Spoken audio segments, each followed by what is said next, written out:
ዋና ዋና ዜና በጭልጋ ወረዳ ያለው የጸጥታ ችግር ዛሬም እንደቀጠለ መሆኑ ተሰማ። የጣቁሳ ወረዳ ዋና ከተማ የሆነችው በፋኖ ቁጥጥር ስር መውደቋ ተነገረ። ከሰሞኑ በደቡብ ኢትዮጵያ ክልል ሁለት ዞኖች የተነሳው ግጭት ከማንነትና ከራስ አስተዳደር ጥያቄ ጋር የተገናኘ እንደሆነ አንድ ባለስልጣን አረጋገጡ። ሰላም ጤና ይስጥልን ውድ አድማጭ ተመልካቾቻችን፣ በመከታተል ላይ የምትገኙት ጃኖ ቅማንት ሚዲያ ነው። አርዕስቶችን በማስቀደም የሰዓቱን ዜናዎቻችን ጀምረናል። ወደ ዝርዝሩ እናልፋለን። አብራችሁን ቆዩ።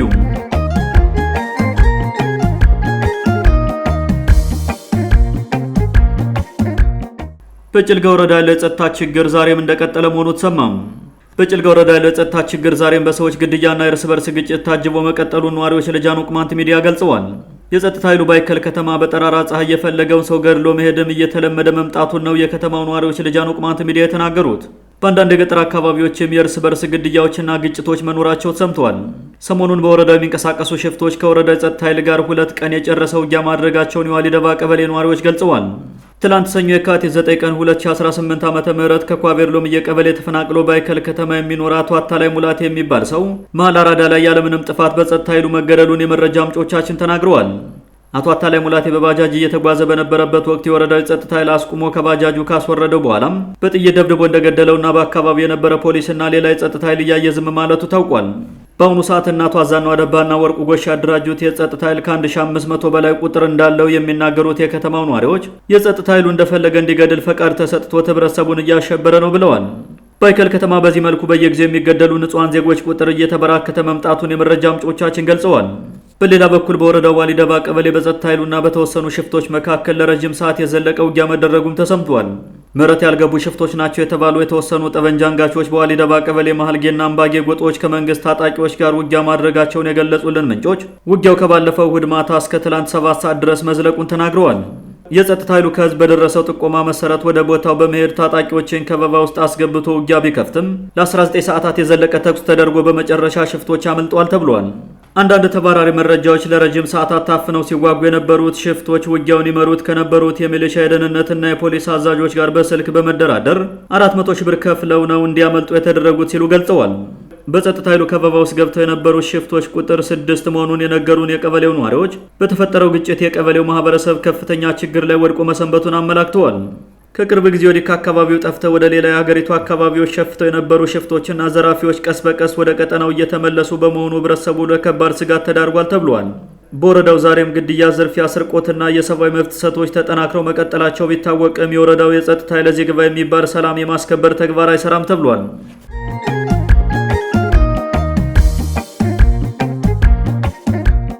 የጣቁሳ ወረዳ ዋና ከተማ የሆነችው በፋኖ ቁጥጥር ስር መውደቋ ተነገረ። በማዕከላዊ ጎንደር ዞን የጣቁሳ ወረዳ ዋና ከተማ በፋኖ ቁጥጥር ስር መውደቋን ነዋሪዎች ለጃኖ ቅማንት ሚዲያ ተናግረዋል።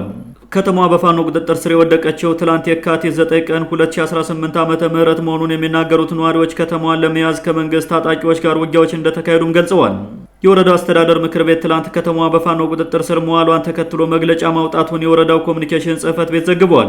የወረዳው መንግስት መግለጫ ጽንፈኛው ሲል የጠራው ፋኖ የተባለ ታጣቂ በወረዳው ላይ ጥቃት እንዳደረሰ በገደምዳሜው ቢገልጽም ከተማዋ መያዟንና አለመያዟን አልተናገረም።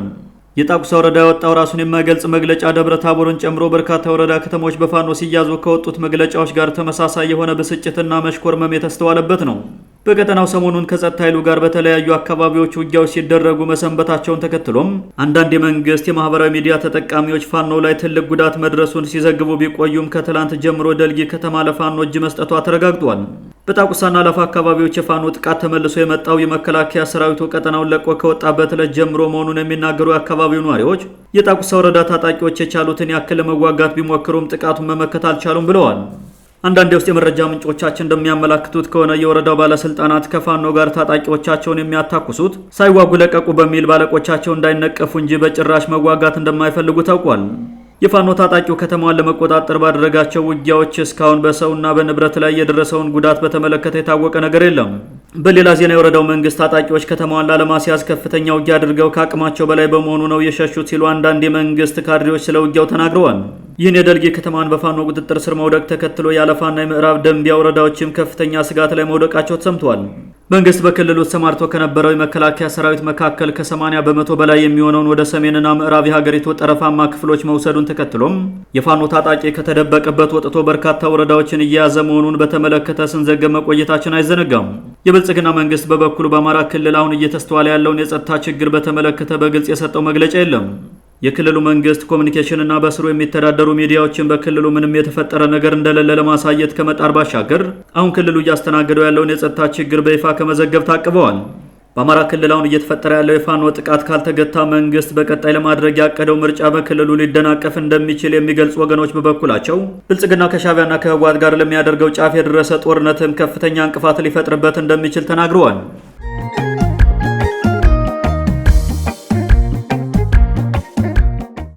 ከሰሞኑ በደቡብ ኢትዮጵያ ክልል 2 ዞኖች የተነሳው ግጭት ከማንነትና ከራስ አስተዳደር ጥያቄ ጋር የተገናኘ እንደሆነ አንድ ባለስልጣን አረጋገጡ።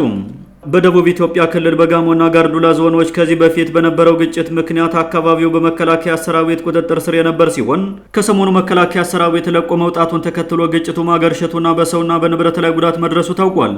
ባለፉት 3 ቀናት ከአካባቢው የመከላከያ ሰራዊት ለቆ መውጣቱንና በጋርዱላ ዞን ደራሼ ወረዳና በጋሞ ዞን አርባ ምንጭ ዙሪያ ወረዳ ዘይሴ ብሔረሰብ በሚገኝባቸው አካባቢዎች የጸጥታ ችግሮች መኖራቸውን አንድ የአካባቢው የጸጥታ ባለስልጣንና የማህበረሰብ አባላት ለኢትዮጵያ ኢንሳይደር አረጋግጠዋል።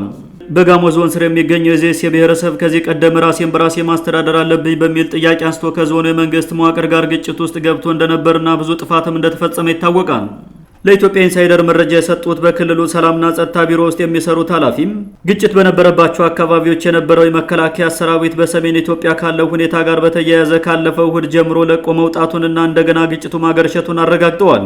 የዘይሴ ብሔረሰብ ከጋሞ ዞን ወጥቶ ራሱን በራሱ የማስተዳደር ፍላጎትና ጥያቄ እንዳለው ያረጋገጡት ኃላፊው በዚህ የመዋቅር ጥያቄ ግጭት ተፈጥሮ በሰዎችና በንብረት ላይ ጉዳት እንደደረሰና አካባቢው በመከላከያ ሰራዊት ሲተዳደር እንደነበር ተናግረዋል። ከአካባቢው የሚወጡ መረጃዎች እንደሚያሳዩት አዲስ ባገረሸው ግጭት በሰዎችና በንብረት ላይ ከፍተኛ ውድመት ደርሷል እየተባለ ሲሆን ባለስልጣኑ ግን በሰው ላይ የደረሰ ጉዳት የለም በሚል አስተባብለዋል።